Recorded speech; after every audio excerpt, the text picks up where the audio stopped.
দর্শক, এই যে দেখুন, আমি কাঁঠাল নিয়েছি, আম নিয়েছি,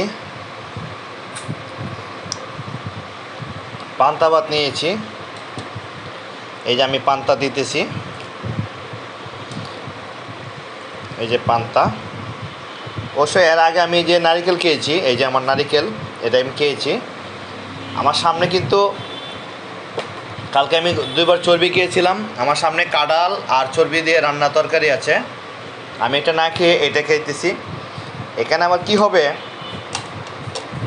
দেখেন, এটা হচ্ছে আমাদের সিজনাল ফল, অনেক এনার্জেটিক খাবার। আর পান্তা ভাত প্রোবায়োটিক খাবার। এবং এই দেখেন, আমি সাথে আসিল টক দই। এই দেখেন দেখেন কি ভালো হইলো।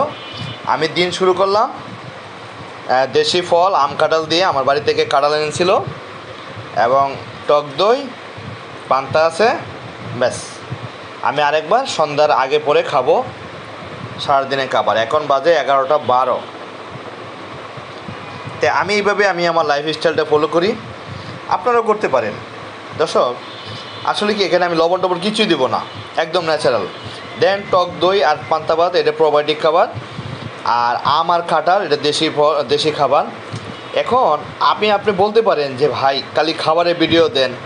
দেখেন, এটা একটা ঔষধ। এই জায়গাটা যদি আমি এটা না খাইয়া ওই সিঙ্গারা সমোসা খাইতাম, সয়াবিন তেলের রান্না খাইতাম, হ্যাঁ, আমি যদি সরিষার তেলের রান্না না খাইতাম, এই দেখেন আমার সরিষার তেল। এখন ঘটনা হয়েছে, আমি এই জন্য আপনাদের সামনে দিয়েছি, দেখেন খাবারটাই আসল, খাবারটাই আসল। হ্যাঁ, আমি গতকালকে 94 হার্টে ব্লক ছিল একটা রোগী, একটা মায়ের চাচা, সে কাজী, কুমিল্লা থেকে আসছিল। সে স্যালাজেম ডিভাইস ব্যবহার করছে 1 মাস, এবং তাকে নারিকেল আর প্রোবায়োটিক খাবার দিছি আর ফাস্টিং দিছি। তাতে গতকালকে ইবনে সিনা টেস্ট করছে, তার রেজাল্ট আসছে 40 থেকে 50 ব্লক। আমি বলছি যে আগামী 1 মাস টানা রোজা রাখবেন।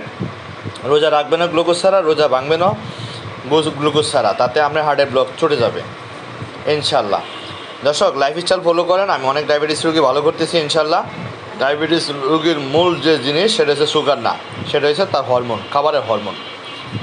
এই জিনিসটা আপনারা খেয়াল রাখবেন। এই যে দেখেন কি সুন্দর একটা প্রোবায়োটিক খাবার হয়ে গেছে। হ্যাঁ, দেখেন কি সুন্দর। এটা আমি এখন খাবো, হেলদি খাবার, ভাইটামিন এবং প্রোবায়োটিকযুক্ত খাবার। এটা আমার জন্য ভালো। ভালো থাকবেন দর্শক, আসসালামু আলাইকুম।